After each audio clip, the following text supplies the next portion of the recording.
Andy, I know you have your own home gym and you posted some good pictures about like you working out in the 93-degree heat with your boys at home, and I know it gets you all riled up. Where are you with gym etiquette at your home? The reason I ask is because every morning I go to our little gym. We have a small little community pool, and then there's a little gym there. It's not a big room. It's got enough for about three or four machines, some free weights and stuff. It's enough for an old guy like me to just go in and do a couple exercises and be done, right? But I go in first thing, like it opens at 5. So Yeah, I'm in here generally speaking at 5 or 5:15 every morning. And some mornings it's pristine, and then other mornings it's like weights all over the place. yeah, it The stinks. weights still on the bar, weights like not on the racks, the dumbbells not on the racks, the weights are not organized. Is it too much to ask? It's You know, not, Dave. It's not too much to ask. That's basic gym etiquette. It's probably those rambunctious teenagers coming in there and working out. Well, I mean, when they're at the pool in the summertime, not cleaning up after themselves. But no, that's gym basics 101, Dave. I mean, you put your weights back, you rack your weights, you wipe down your equipment, you leave it how you found it, which should be in good working order. That's gym etiquette. We do that at home. We never leave our weights out. We always have a team effort to clean everything up. You got to do it. You got to do it. It's yeah. disrespectful and I, wasteful to I, do it otherwise. I don't want to be get off my lawn old guy, but again, I'm sure it's the college kids who come home or the high school kids who are working out during the day, or even early evening. Yeah, The pool kids, right? They run in there real quick and try to do something to impress the girl. They get a little swole going that's on. right. But They're pre-pool pump. yeah, that's right. They're pool pump. Yeah. So all good stuff. Speaking of pumping, Andy, Schwarzenegger, he does that pump club, right, Andy? There's Yes. some interesting debate about indoor or outdoor exercise the other day. So I found that fascinating. Yeah, yeah. Really good article about the merits of outdoor exercise and just how it helps mentally. Sort of to get out there and do something, whether it's walking or running or rucking or whatever, just to the health benefits of getting outside, stretching your legs, being in the fresh air. There's just a lot of goodness to it. I think that's right on. I mean, some people set up their home gyms outdoors, right? One of the leads there at the Pump Club has an outdoor gym out there in California. You can see videos of him just yesterday and deadlifting outside in his outdoor garden workout area. I think it's great if you can do it. We've got, for me, we have our garage doors open. We work out during the cold months of winter. I've got to close them because it's just it's 9 degrees outside. I hate it. I hate it having the garage doors closed. I love at least get that fresh air and see that sunshine. It's fine if it's thunderstorming. Just having that fresh air helps a lot. So I think there's a lot of goodness to it. It's great. It's a great article. There's a couple of really good ones over the last few days. You're mentioning just getting your few reps in, and it was a reminder that's all it takes. You don't spend hours upon hours in the gym to be healthier and fitter and stronger, physically and mentally. Just getting in there and getting your even 8, or 12 to 20 reps, per body part per week. I mean, sets, not reps, 20 sets per week for a body part is like plenty to build your body stronger and healthier. It doesn't take that much time. You're getting in there at 5 in the morning, getting your workout in, stronger, feeling good, start your day out right, looking swole. I think it's just a good reminder. I love that newsletter and the community and everything that they're doing with the pump app. It's just really good, and people need to take advantage of stuff like that. Yeah, for sure. I mean, again, I think the hit against walking is it's not running, right? Oh, I can't, I'll never walk, be a walker or whatever. That's for old people. The reality is some people's legs break down, their Yeah, bodies break down. Walking is a very healthy, stay active. My dad is in his mid upper 70s. And his big thing is just getting out and walking a little bit, being yeah, active. Will be active every day to do something, have something to look forward to, be better for your mental health and physical health. All yeah. right, Andy, let's get into our 3x7s. I'm going to start the clock. Andy, speaking of being pumped and swole and everything, let's talk about Jon Cena. Oh yeah, A very Hall of Fame wrestler. He's also gotten to be quite an accomplished actor. well, accomplished being a relative word. I mean, he's a successful actor. He's been in a great HBO show, Peacemaker. I thought he was awesome in that. He's been in a lot of comedies, Cock Blockers, things like Ricky Stenicki. We were talking about that show. A lot of good. He's got a good comedic following for him. Um, but he announced his retirement from wrestling at the start of the Money in the Bank wrestling pay-per-view, or I guess it's not really pay-per-view anymore. It's on Peacock if you subscribe. So at the wrestling event, so he's going to retire at the end of 2025, bringing a legendary wrestling career to an end. So he's going to focus a little bit more on things. But I posted something on like 4th of July. He did something about 10 years ago about Yeah. patriotism and walking, like what is American? Who are Americans? And he did, it was like a 3 or 4 minute video, but like really good. And for a person, and I had to bring it back out because again, it was an 8 year old video. But I think it's really important when we get so focused on right-wing march in Nashville, Tennessee over the weekend to just be reminded like we everything about America is how diverse we are and the people we are. Yeah. That's what makes America America. Not any one secular one religion or any one view or any one demographic. It's all of us, and I think that was really important. So interesting to see John Cena. What are your thoughts on John?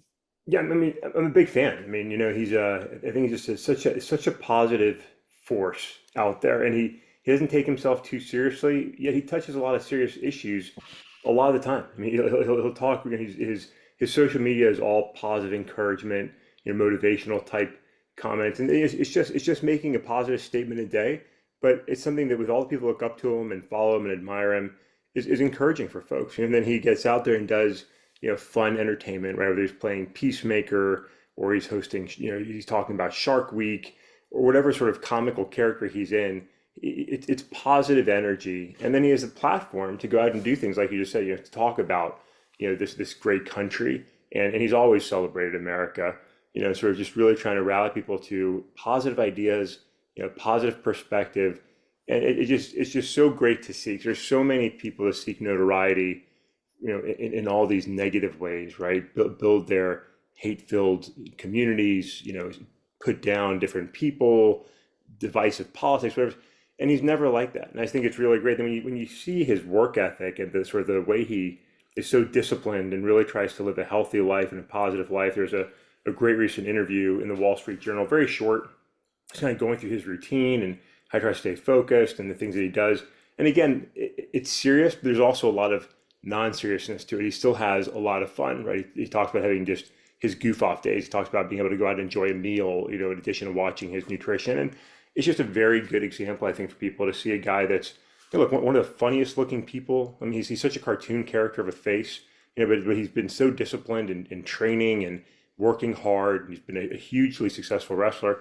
I think he's a positive force for good, at a time when we don't have a lot of folks we can look to and say, hey, here's a guy just championing positive energy. And I think he does that all the time. It's great to see. Yeah, I definitely agree. And I think that, he, like everybody, they go through like their career arcs, go through ups and downs, especially if you're primarily known as a wrestler.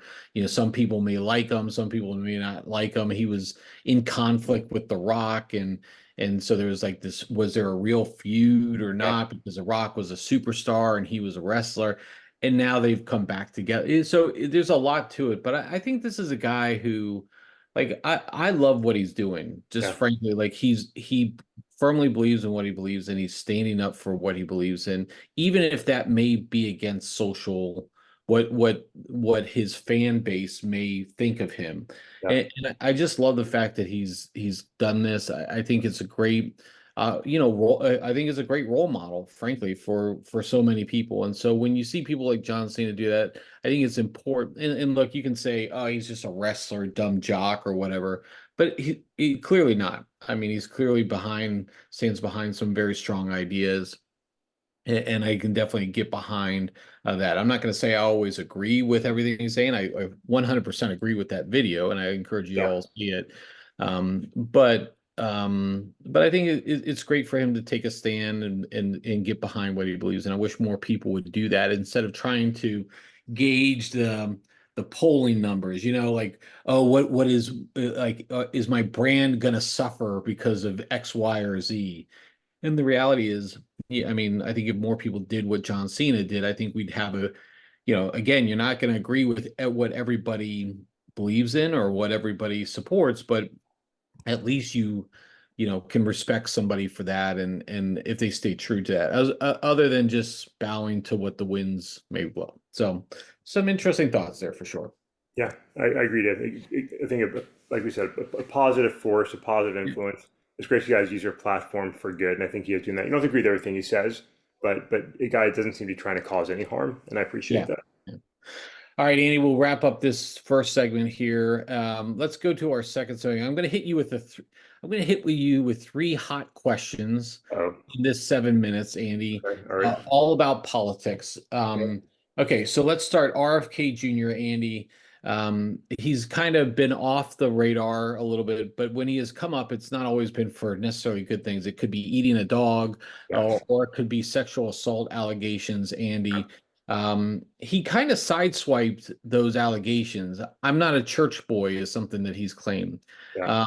I don't think this got a whole lot of media attention. I mean, it definitely was out there, but I don't think it really blew up. If this was Trump, Andy, and Trump said, I'm not a church boy, I mean, where do you think we'd go? Is there a double standard for RFK on this part? What do you think there?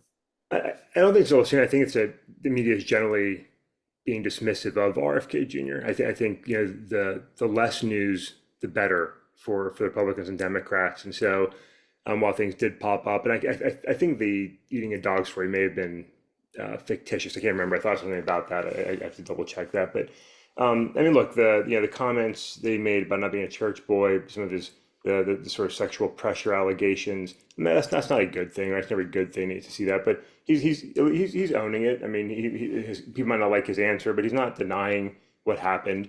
He's saying I made some mistakes when I was young. Okay, I mean, he might not want to excuse it, but he's not hiding it. But I think sort of where we are and everything today is Biden, Trump, Biden, Trump, Biden, Trump. Neither one of them really want RFK in the conversation, and I think the media that supports one or the other is sort of saying, hey, like no coverage is good coverage. The less people talk about RFK, the better. And I think that's kind of what we're seeing. I think at the same time, his campaign is not really doing much. They're working on ballot access, not really getting there. They're going to have to work hard to get back in front of Americans and get people's interest. The opportunity is there, but I don't think they're going to be able to take advantage of it. Okay, fair enough, Andy. That's question number one. I'm getting pithy, Question baby. I'm doing them. I'm trying to stay in your time limits. I know. Keep on the timeline, Andy. Question two: the Republican Party removed a nationwide abortion ban as part of their party platform. This is the first time in like 40 years Yeah. this has occurred. This is clearly a play to. Obviously, they're still dealing with a lot of the fallout from the overturn of Roe v. Wade. There's a lot of discussions, and in fact, a lot of the midterm election from last time when it was supposed to be a red wave that swept through the country. They felt like was a clear backlash to that overturning and how the Republicans played a part in that. This is a pretty big deal, Andy. It's not a part of the platform. Not everybody agrees with it. Where do you see this and this decision in the playing out in this election? Do you think it matters?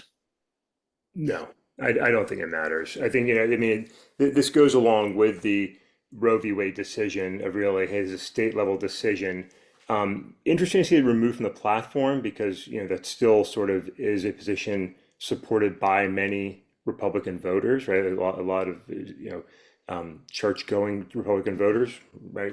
But it's gone, and the current policy in the nation agrees with that. Like there's a state level decision, and that's sort of where the Republican Party is trying to make their gains in Republican controlled states that can limit, abortion options at the state level. So I think it makes sense in that sense. Like it aligns with where things are and where they've actively promoted things. Does it give Trump room to say that, hey, I'm not here seeking a national abortion ban? Could that try and get support from those that are concerned about his position on abortion? It could. It could. I mean he is not a hard right conservative. He is not. He's had mixed views on abortion over the years. So I think it gives him some breathing room at a personal level, and it aligns with where things are politically. So it makes sense for the Republican Party to be in this place. But it's interesting because that's been such a staple of the GOP for decades upon decades. Now taking a different approach, but again, it goes with the Supreme Court's decision. So I think it makes sense. Yeah, look, I think the right decision was to make it a state by state. We need to get back to the state by state vote. Like, I think we need to start giving power back to the states on some of these, but that's neither here nor there, Andy. And the states clearly have been making decisions. As much as the Republicans want, or the pro-life movement wants to impose a lot of these stronger bans, the voters are rejecting it. And I think that's the right thing to do, right? I think the voters should be deciding these, and you can choose to do what you want to do by that point.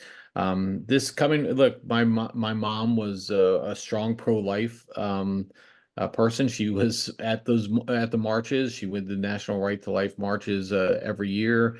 And I know she wears it with a badge of honor. She was arrested at one time for a sedition. Not So, Mama Pounder. Mama Pounder with a jail record, right? So, okay, Andy, last thing I want to get to. We're doing a really good job here. 1:45 to go, Andy. Last question. This one probably shouldn't take that long.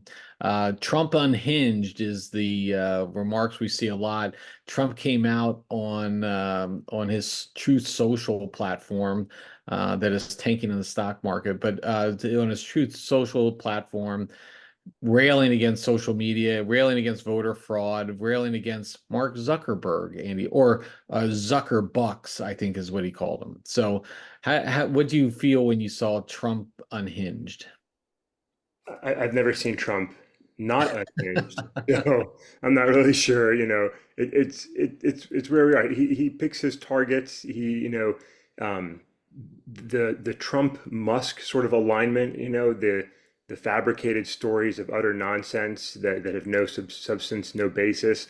You see that a lot, and sort of the Republican Party and Elon Musk, this sort of weird alignment, and so Zuck is the opposite of that, right? Or an upstart rival, sort of on social media and other things, and therefore in the crosshairs of Donald Trump. Nothing shocking, par for the course. This is the future we get if we reelect Donald Trump, right? An angry man that chooses his targets, lashes out in all caps. At halftime, you're like, what the hell is even going off about right now? So par for the course, Dave. I would. Zuck's got his problems and his issues. I'll agree with him, but more than I agree with Donald Trump. And Dave, just in the short time left for the segment, I will note RFK Jr. did say he did not eat a dog. It was a goat. Oh, gotcha. Okay. The media got something. Okay, that's fair enough. All right, Andy. Okay, I'm kind of in between on where to go for this last topic here. I know we can talk the Euros. There was the semifinals there. Let's hold off on the Euros discussion because Spain had a really big win yesterday over Yeah. France. Because the other one is today, the year for England. We'll go there. But I do want to call out. This is an interesting discussion. You forwarded me this from Reason about a law professor's beef with a First Amendment spinning out of control, Yeah. too much speech of the wrong sort. And we'll put that, Andy will make sure he links this to all of his posting.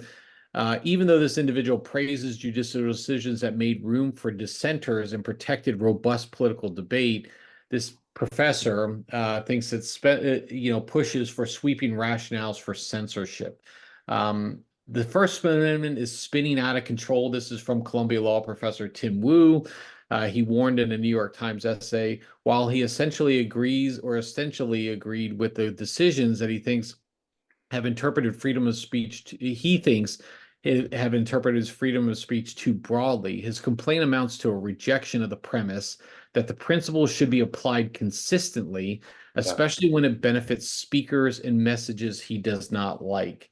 Andy, what do First Amendment, this is a dicey topic, right? I mean, what is protected speech and what is not? You see people marching down the streets of Nashville over the weekend with all their hate-based stuff. Protected speech, right? You're allowed to say and do what you want to do, even if we don't agree with it. It is protected speech. That's a foundation of this country. But are we going a little too far in how we do that, especially when you have individuals on social media platforms, which is a part of some of this discussion in this article, on social media platforms where they're applying what is and what is not protected speech and what is acceptable to be posted on social media platforms. What are your thoughts when you read through this? I think it was a compelling argument. I think there's a lot of value to reading through it. What do you think? Yeah, I mean, I appreciate the desire to limit harmful speech, right? Whether that's hateful speech or blatant lies, right? I appreciate the desire to minimize that because it's hurtful, it's harmful, it's disruptive. But I don't think you responsibly can from the government standpoint, right? And so when we hear, come back once again to Musk, to make comments like I'm a free speech absolutist, that's they say things like that. Oftentimes people say things like that, but it only applies to things that they approve of, right? And Yeah. other things don't have that same sort of liberty and freedom.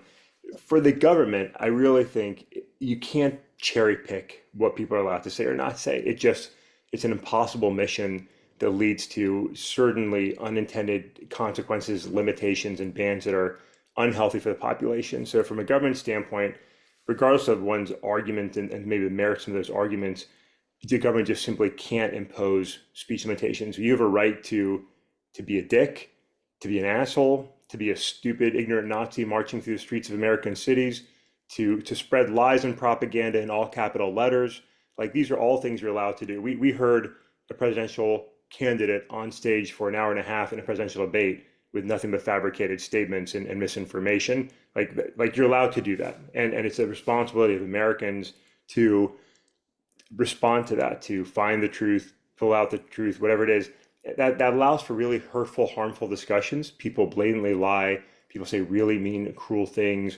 It's not good, but governments can't limit that or it just creates a disastrous situation, But social media platforms, television stations, radio, but they can control messages, right? They can limit who has access to what and who says, like that's allowed. And you can choose to support a platform, a person, whatever, or not. It creates for a messy situation. And the reality is everything about America's freedoms, our republic, our voting system, our right to protest is deliberately messy because as bad as it looks and feels at times, that opportunity to be messy and outspoken and stupid is better than allowing a king or other oppressive leader to control our society in a more peaceful manner, right? That was the whole push of the Fourth of July that we celebrated was our declaration of freedom from an oppressive king, and we have to remember that. And so we call for controls. Those things, while they may be well intended, create the conditions for an oppressive society that we don't want to live in. And when you give government that power, whether it's free speech or anything else, you will never get those freedoms back in a peaceful manner. And so while the intentions of this Columbia professor may be good, I have to disagree with him. You really can't put speech controls in place as much as we want to sometimes. I do support the government staying the heck out of speech and free speech. It's not their role. And that's different, Dave. That's different than the government working with social media platforms to alert them of threats and dangerous communications. They're not forcing anybody to do anything. They're allowed to identify threats. So I agree with the recent decision on that note, by the way. But free speech has to exist in our country. And no, neither when it comes from the left or the right, both are wrong when they call for limitations on free speech. It's a dangerous, dangerous game. Yeah, look, I mean, the social media platforms are no different than, and I think it even says so in the article here. Like, it's no different than newspapers, right? I mean, newspapers can determine what content to publish and not. Just because somebody submits something doesn't mean it's going to get published. They have the right to decide what goes in and what goes out. Yeah. No different here. And I do think you can't protect everybody from everything, right? Like, I think when you start going down and say, well, this is now what free speech is and what is not, then it continues to go down there. You can't protect the American public from themselves. I mean, I'm sorry, you just can't, nor should you. Like, that's why we have the freedom to vote, right? We still have that freedom to vote. If you don't like something, if you don't like somebody's speech, don't vote for that person. If you don't like something a company has done, don't buy from that company. If you don't like what a social media platform is putting on their pages or allowing on their pages, sign up for another one. I mean, you have the freedom of choice here Yeah. on so many different ways that you can't I think if we start restricting things or recategorizing or redefining what free speech is only for the people who think that they know what free speech is, I think it gets down that messy path. I agree with you 100%.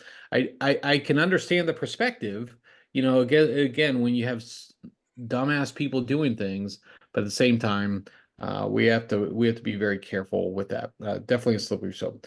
All right, Andy. Anything? I know we're done, but anything done? Any last comments on that one, Andy? No, I'll just say, Dave, I don't agree with everything that comes through. We've mentioned before the FIRE organization. They are advocates championing free speech. Just recently, they put out some ideas on government social media coordination, which I disagreed with, and I expressed that back to them. But as an organization, I'm grateful for organizations like that. Whether you agree with what they're fighting for or not on a given issue, just so people didn't support the ACLU's right to support Nazi speech, right? But the reality is we need champions of free speech because there's so much going the other way. So I appreciate organizations like that are championing free speech. But no, I'll stop there on that topic, Dave. We've got to just touch on yesterday's soccer before we wrap up, I think. You don't want to do it on Friday? I'll say this, Dave. We can do it Friday. Just a phenomenal goal yesterday by a 16-year-old Spanish Crazy. player. I mean, unbelievable. It was an incredible shot. Lamine Yamal is getting so much attention and deservedly so. He turned 17 before the finals, the day before the finals. Just a phenomenal young soccer player. It was great to see him yesterday, and that goal was unreal, unreal. So just super exciting stuff. And sorry to our Canadian friends, they got bounced from the Copa America yesterday. A respectable performance against Argentina. Just dynamic soccer. And Dave, you can see him in my England jersey today as we cheer on England to go and get the win over the Netherlands. But should be a great game.